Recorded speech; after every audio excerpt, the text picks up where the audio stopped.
ҳамчун анъана мусобиқаи байналмилалӣ оид ба шиноварӣ маротибаи 8-ум аст баргузор мегардад. Имсол теъдоди варзишгарон ҷиҳати иштирок дар ин мусобиқа афзуда аст ва дар ин баробар варзишгарони қавию соҳибтаҷриба ба ин мусобиқа ташриф овардаанд. ба муносибати 34-умин солгарди истиқлолияти давлатии ҷумҳурии Тоҷикистон дар Душанбешаҳр мусобиқаи байналмилалӣ оид ба шиноварӣ баргузор шуда истодааст, ки дар он 6 давлат иштирок доранд, ки теъдоди зиёди варзишгаронро ба таркиб дорад ин мусобиқа. 120 варзишгар аз кишварҳои Узбекистон, Қирғизистон, Қазоқистон, Беларус, Россия ва Тоҷикистон ба ин мусобиқа номнавис гардиданд ва таи 3 рӯз барои ҷойҳои ифтихорӣ мубориза мебаранд. албатта имрӯз бахшида ба 34-мин солгарди истиқлолияти давлатии ҷумҳурии Тоҷикистон федератсия тасмим гирифтааст, ки боз як мусобиқаи байналмилалӣ бахшида ба ин ҷашни бузург баргузор намояд. ва имрӯз ки аввалин рӯзи мусобиқа ҳаст, албатта дастпарварони ҷумҳурии Тоҷикистон ки аз 3 команда иборат аст, мо умед дорем ки варзишгарони мо ҷои намоёнро ишғол менамоянд. дар рӯзи аввал нерӯсанҷиҳо дар 5 навъи рақобат роҳандозӣ шуданд. 50 метр дар навъи озод, брас ва баттерфляй байни мардону бунувон, 200 метр миёни мардҳо дар навъи пуштнокӣ, инчунин дар навъи эстафета ба масофаи 100 метр.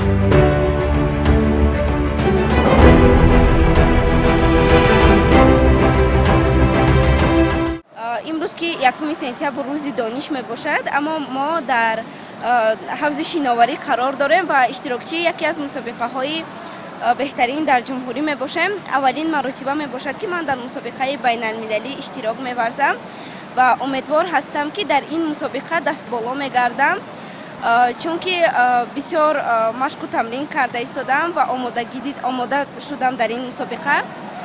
ҳамзамон гирандаи стипендияи президентии ҷумҳурии Тоҷикистон ва ғолиби озмунҳои ҷумҳуриявӣ ба монанди Фурӯхи Субҳи Донои китоб аст мебошам. Гуфтанӣ ҳастам, ки варзиш низ ба монанди олимпиадаҳову озмунҳои ҷумҳуриявӣ чунин як маҳорат, як озмунест барои ақл ва ман ба тамоми иштирокчиёни мусобиқа барору комёбиҳо таманно дорам ва умедвор ҳастам, ки ҷумҳурии Тоҷикистон дар ин мусобиқаи байналмилалӣ дастовардҳои зиёд меорад ва дар рӯзҳои оянда низ, чунон ки мусобиқа ҳоло 2 рӯзи дигар давом дорад, ба худам ва тамоми ҳамдастагонам барору комёбиҳоро орзумандам. шинои аввал дар навъи озод миёни мардҳо ва бонувон дар масофаи 50 метр сурат гирифт ва дар 6 навбат нерӯсанҷиҳо бо рақобатпазирӣ анҷом ёфтанд. ман Ғозӣ Суфихон дар мусобиқаи байналмилалӣ иштирок кардам. дар масофаи 5 метр тарзи озод баромад кардам ва ҳолӣ интизор ҳастам, ки ҷои сазоворро мегирам. ман аз ин мусобиқа умед дорам, ки ҷои сазоворро мегирам ва ҳоло дар ояндаҳо дар мусобиқаи олимпӣ иштирок карда ҷои сазоворро гирам. имрӯз ман дар мусобиқаи байналмилалӣ иштирок кардам. хушрӯ баромад кардем, ҷои сеюм гирифтем дар 50 метр тарзи озод. не ки ҳоли мусобиқа барои ма тамом нашуда, барои он ки ҳоли пага фардо ҳоли бо баромад мекунем, ҷои зиёдтар ҷо мегирему Тоҷикистон нишон метем. Тоҷикистон ба пеш. акнун омодагии варзишгарон барои иштирок дар навъи брас ба масофаи 50 метр буд. дар 5 навбат духтарону писарон ҳунару малакаи хешро дар ин навъ низ нишон доданд. бояд гуфт, ки шиноварони мо дар брас хуб дурахшиданд ва сазовори ҷойҳои ифтихорӣ гардиданд.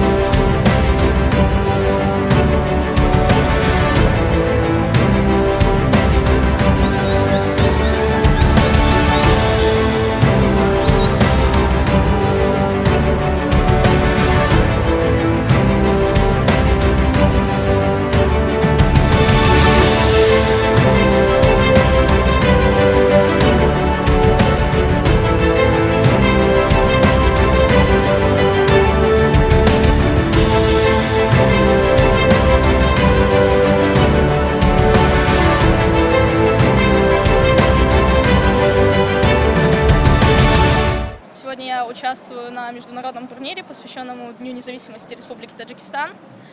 Я стала первой на заплыве 50 метров брас, который проходил вот только что. Соревнования очень хорошая конкуренция, чувствуется она.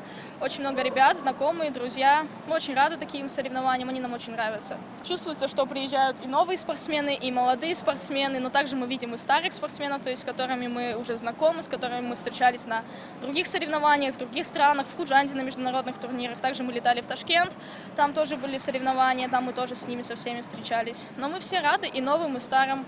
Мы принимаем их и любим конкуренцию.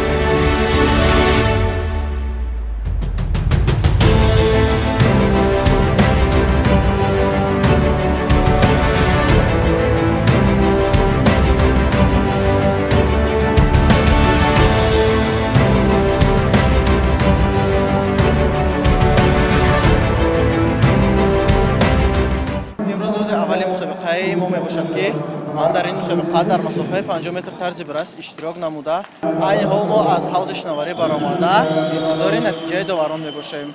Ман баъд аз ин 50 метр брасам дар масофаи 100 метр тарзи эстафетонӣ иштирок менамоям. Ман дар ин мусобиқа на танҳо дар масофаи 50 метр тарзи брас, балки дар фардо ва пасфардо дар масофаи 50 метр тарзи пушнокӣ ва 100 метр тарзи брас иштирок менамоям. баъди анҷом ёфтани рақобатҳо дар навъҳои озод ва брас, нерӯсанҷиҳо дар намуди баттерфляй шурӯъ шуданд. Я участвую сегодня на открытом международном турнире по плаванию в городе Душанбе. Эти соревнования для меня не первые.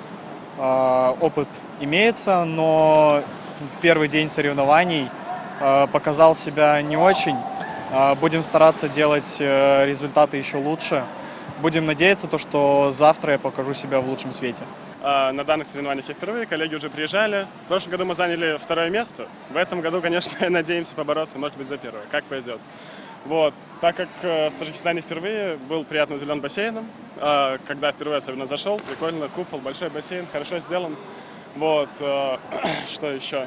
По Таджикистану мы еще особо не гуляли, так как вот 2 день, только первое соревнование. Вот нас должны сегодня, может, повезти. Там на озеро у вас есть какое-то водохранилище в горах? Да.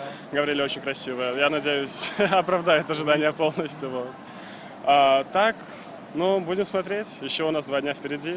Будем пытаться завоевывать медали. Надеемся побольше первых. охирон намуди шиноварӣ дар рақобатҳои инфиродии рӯзи аввали мусобиқа ин шино ба тарзи пуштнокӣ буд.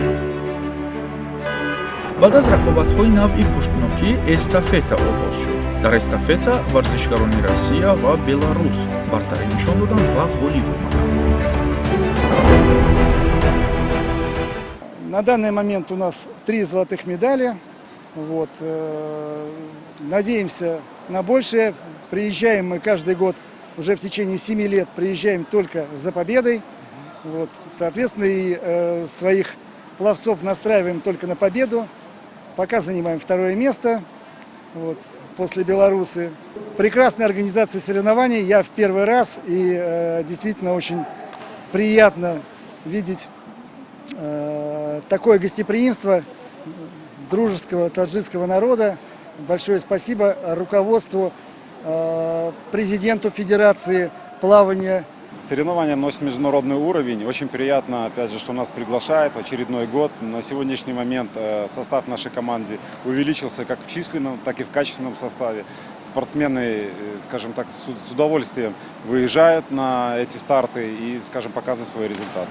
Традиционно сильны команды, конечно, России, Узбекистана, сейчас команда Киргизии, команда, опять же, Таджикистана. Поэтому, да, уровень конкуренции значительно возрос. Мы видим, что подтягиваются новые спортсмены и результаты постоянно растут. Поэтому конкуренция высока. ғолибону ҷоизадорони рӯзи якуми мусобиқаи байналмилалии оид ба шиноварӣ муайян гардиданд ва акнун фардо баъд аз маросими кушодашавии мусобиқа бо медалу диплом ва тӯҳфаҳо қадрдонӣ мекарданд.